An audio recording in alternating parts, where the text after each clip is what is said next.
नमस्कार, आप देख रहे हैं एनकेबी न्यूज़ नेटवर्क और मैं आपके साथ अनमोल सिंह। आज जो हमारे पीछे देख रहे हैं कुछ आदमी यहाँ पे बैठे हुए हैं, ये कांग्रेस के कार्यकर्ता हैं जो ईडी के खिलाफ यहाँ पे बैठे हुए हैं। वो काला बिल्ला लगाकर अभी धरने पर यहाँ पे बैठे हुए हैं, जो अभी मौन धारण कर रहे हैं। अभी हम उनसे जानना चाहेंगे ईडी को लेकर, किस बात को लेकर ये यहाँ पे बैठे मेरा नाम हैं। पवन कुमार जायसवाल, प्रखंड अध्यक्ष कांग्रेस कमेटी कोढ़ा। यहाँ हम लोग धरना कार्यक्रम इसलिए रखा गया ईडी के खिलाफ और महंगाई के संबंध में, जैसे कि आटा चावल दाल जितना भी महंगाई किया गया गरीबों का शोषण करने जा रहा है, उसके खिलाफ हम लोग उसी का धरना रखे हैं। यहाँ पे ये लोग जो बैठे हुए हैं महंगाई को लेकर, जैसे अभी सरकार आटा चावल में जीएसटी 5% बढ़ा दिया गया है, उस पर भी अब जीएसटी लगा दिया है। बिजली के उपकरणों में 18% जीएसटी का बढ़ोतरी कर दिया गया है। उस बात को लेकर आज और ईडी के खिलाफ कल जो हुआ देश में कांग्रेस के साथ, उस ईडी के खिलाफ आज ये लोग काला बिल्ला लगाकर धरना पर बैठे हुए हैं। जो मौन धारण कर रहे हैं, धरना पर नहीं, वो मौन धारण कर रहे हैं उस बात को लेकर। क्या नाम हुआ आपका? मेरा नाम रविंद्र दास मंडल हुआ। अच्छा, तो किस बात को लेकर आप लोग यहाँ पे बैठे हुए हैं? हम लोग ईडी के खिलाफ बैठे हुए हैं, जो कि सरकार का सरकारी तंत्र जो है ईडी का मतलब बेफजूल तानाशाही कर रहा है। आदमी को बेफजूल मतलब फंसा कर मतलब कानून कार्रवाई के तहत गिरफ्तार कर रहा है। और अग्निपथ के जो खिलाफ 4 साल में युवक क्या करेगा? 4 साल बाद जो रिटायर होगा वो क्या करेगा? वह तो घर बैठ के बेरोजगार हो जाएगा। और इसके लिए कभी खाद का किसान के लिए अभी खाद जो 1000 रुपया मिल रहा था अभी 2000 में मिल रहा है, कालाबाजारी हो रहा है।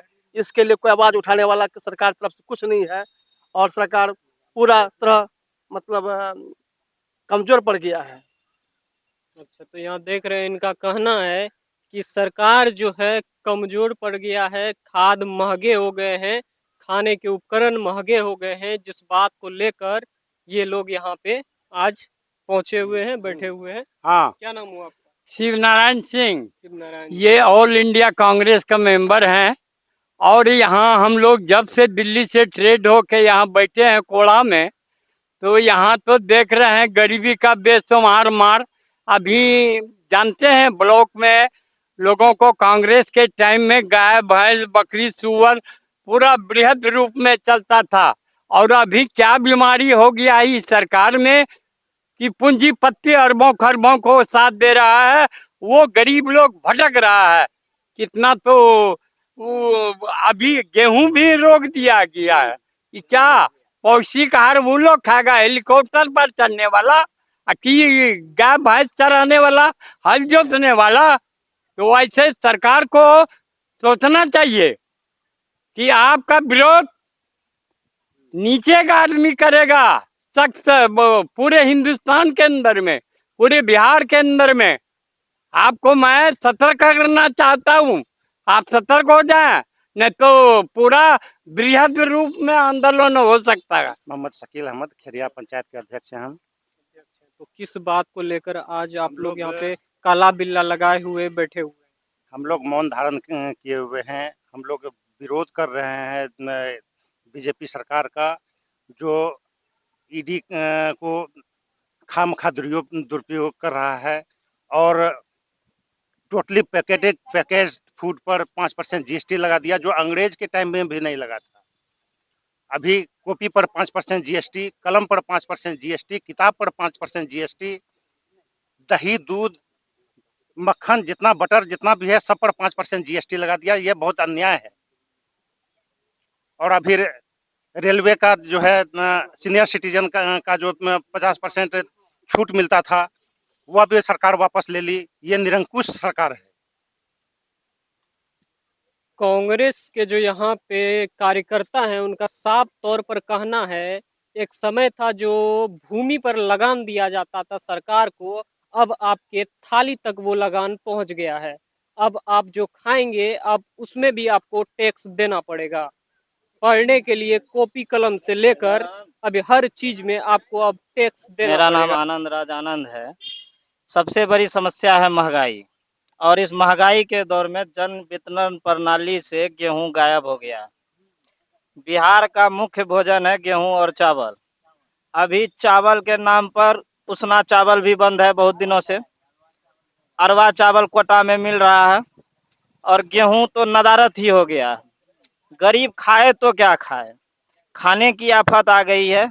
और जो गरीब कुछ खरीद के खा भी सकता था, उस गेहूं पर 5% जीएसटी लगा दिया गया है, मखाने पर जीएसटी लगा दिया गया है, मधु पर जीएसटी लगा दिया गया है। जीएसटी खाने पीने के चीजों पर अंग्रेज के शासन में भी नहीं लगाई गई थी टैक्स, और आज सरकार टैक्स खाने पीने के चीजों पर भी टैक्स वसूलने को तैयार है। सरकार गरीबों को मार देना चाहती है। सरकार गरीबों के बारे में कुछ सोच नहीं रही है, जिसके लिए आज कांग्रेस कमेटी कोढ़ा में बैठकर धरना प्रदर्शन कर रही है प्रखंड अध्यक्ष जी के नेतृत्व में। और इसी के लिए हम लोग यहाँ पे सब कोई बैठे हुए हैं। और सबसे बड़ी अभी विकट समस्या, ग्रामीण क्षेत्र की समस्या, सबसे बड़ी समस्या है कि जन वितरण प्रणाली में ठीक ढंग से अनाज का वितरण हो। गरीबों की आर्थिक स्थिति कोरोना लॉकडाउन के बाद बहुत ही बदतर हो गई है, जिसके निवारण के लिए अभी उसे निवारण में समय लगेगा। अगर अभी से ही ये हाल रहा तो ऐसे भी गरीबी का इंडेक्स अब जान ही रहे हैं कि जो 25,000 रुपया महीना भारत में कमा रहा है वो भारत का टॉप 10 अमीर हो गया। जिसके पास 25,000 रुपया महीना का इनकम है वो भारत में टॉप 10 अमीर के गिनती में आ गया है। भारत इतना अमीर हो गया है। तो उस पर अगर ये हाल रहा, कोटा से गेहूं गायब हो जाए, चावल गायब हो जाए, और अरवा चावल जिसको गाय नहीं खाता अभी वो मिल रहा है, ऐसा हालत रहा तो भारत में जो बिहार पहले से पिछड़ा राज्य है इसकी हालत बहुत बदतर हो जाएगी। इसके लिए हम लोग बैठे हुए हैं।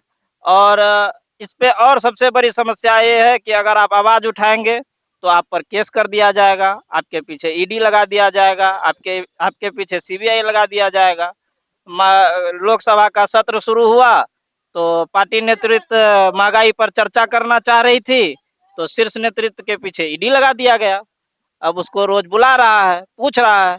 कानून की बात की जाए तो 65 साल से 55 साल से ज्यादा उम्र के आदमी को ईडी सम्मन नहीं करती है। ईडी उसके घर आकर पूछताछ करती है, लेकिन फिर भी ईडी उसको बार बार बुला रही है। टोटल मिलाकर बात यह है कि ये जो अभी पार्टी भारत में शासन कर रही है, ये मुद्दे को भटकाना चाहती है। हर मुद्दे को धर्म के धार्मिक मुद्दों पर लाती है और धर्म के नाम पर समाज को बांटती है। और ये कोई बड़ी बात नहीं है, जब तक जनता का भी पेट भरा हुआ है तो उसे धर्म दिखाई दे रहा है।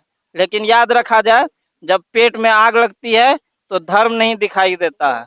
तो धर्म से ऊपर उठकर इस पर सोचना चाहिए। कोटा में जो है, मैं बार बार इस बात को इसलिए रख रहा हूँ, कोटा में जो है गेहूं की आपूर्ति की जानी चाहिए और उसना चावल की आपूर्ति की जानी चाहिए, ताकि गरीबों का पेट भरा रहे और सरकार के पक्ष में ही पेट भरा रहे। जब पेट भरा रहेगा तो धर्म के नाम पर सरकार का गुण गाते रहेगा। युवा जो भी, समाज का युवा भी जो है, सरकार से बहुत सारी उम्मीदें लगा कर रखी थी। सरकार बार बार हर उम्मीदों पर ये किसी भी उम्मीद पर खड़ी नहीं हो पा रही है। ये इसके सभी उम्मीदें फेल होती जा रही है। 8 साल 9 साल सरकार का हो गया है और इसी चीज से हम लोग परेशान है। और माननीय प्रखंड अध्यक्ष हमारे जो है पवन जायसवाल जी, उसके नेतृत्व में आज हम लोग कोढ़ा प्रखंड में आकर बैठे हुए हैं और सरकार के इन नीतियों के खिलाफ विरोध प्रदर्शन कर रहे हैं। आप सुन रहे थे, यहाँ कांग्रेस के कई कार्यकर्ता हैं जो अपना अपना पक्ष रखे आज काला बिल्ला लगाकर ये यहाँ पे धरना प्रदर्शन पे बैठे हुए हैं, मौन धारण करने के लिए बैठे हुए हैं। आप बने रहे हमारे साथ और देखते रहें एनकेबी न्यूज नेटवर्क।